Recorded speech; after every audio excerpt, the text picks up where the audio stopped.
What's your thought about whether women can have it all? I read the article. I thought it was one of the most brilliantly written articles. I can't hear you. One more time. It was the most unbelievably written article. And you know what? Kudos to the chairman of Atlantic who published it. So, David, I think that's a wrap. Thank you so much for having us today. But I think Anne-Marie's onto something.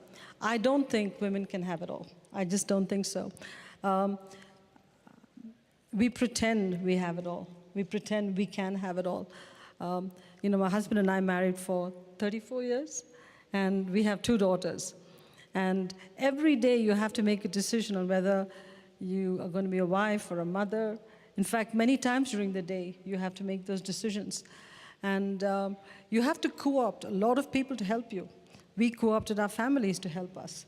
We plan our lives meticulously so we can be decent parents. But if you ask our daughters, I'm not sure they will say that I've been a good mom. I'm not sure. And I try all kinds of coping mechanisms. I mean, I'll tell you a story that happened when my daughter went to Catholic school, Convent of Sacred Heart. And every Wednesday morning, they have class coffee with mothers. Class coffee with mothers for a working woman. How is it going to work? How am I going to take off 9 o'clock on Wednesday mornings to go for a class coffee? So I miss most class coffees. My daughter would come home and she'll say, list of all the mothers that were there, and you were not their mom. First few times, I would die with guilt. But I developed coping mechanisms. I called the school and I said, give me a list of mothers who were not there. So when she came home in the evening, she'd say, you were not there, you were not there. I said, Mrs. Rag wasn't there, you know, Mrs. So-and-so wasn't there, so I'm not the only bad mother. You know, you have to cope because you die with guilt. You just die with guilt. My observation, David, is that the biological clock and the career clock are in total conflict with each other. Total, complete conflict. When you have to have kids, you have to build your career. Just as you're rising to middle management, your kids need you because they're teenagers, they need you for the teenage years. And that's the time your husband becomes a teenager too. So he needs you. Sorry. They need you too. So what do? And as you grow even more, your parents need you because they're aging. So we're screwed. I mean, we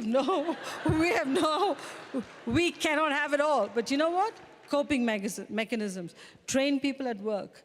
Train your family to be your extended family. You know, when I'm in PepsiCo, I travel a lot, and when my kids were tiny, especially my second one, we had strict rules on playing Nintendo.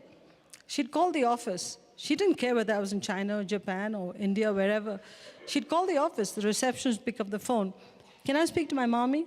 Everybody knows if somebody says, can I speak to mommy, it's my daughter. So she'd say, yes, Tara, what can I do for you? I want to play Nintendo. And the receptionist has a set of questions. Have you finished your homework, you know? You see, I say this because that's what it takes. She goes through the questions, and she says, okay, you can play Nintendo half an hour. But she leaves me a message. Tara called at 5. This is what the sequence of questions I went through.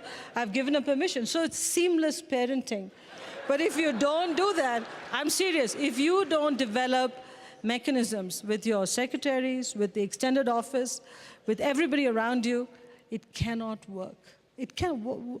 Motherhood, you know, stay-at-home mothering was a full-time job. Being a CEO of a company is 3 full-time jobs rolled into one. How can you do justice to all? You can't. The person that hurts the most with this whole thing is your spouse. There's no question about it. You know, Raj always says, you know what, your list is PepsiCo, PepsiCo, PepsiCo, your 2 kids, our 2 kids, your mom, and then in the bottom of the list is me. There are 2 ways to look at it. You should be happy you're on the list.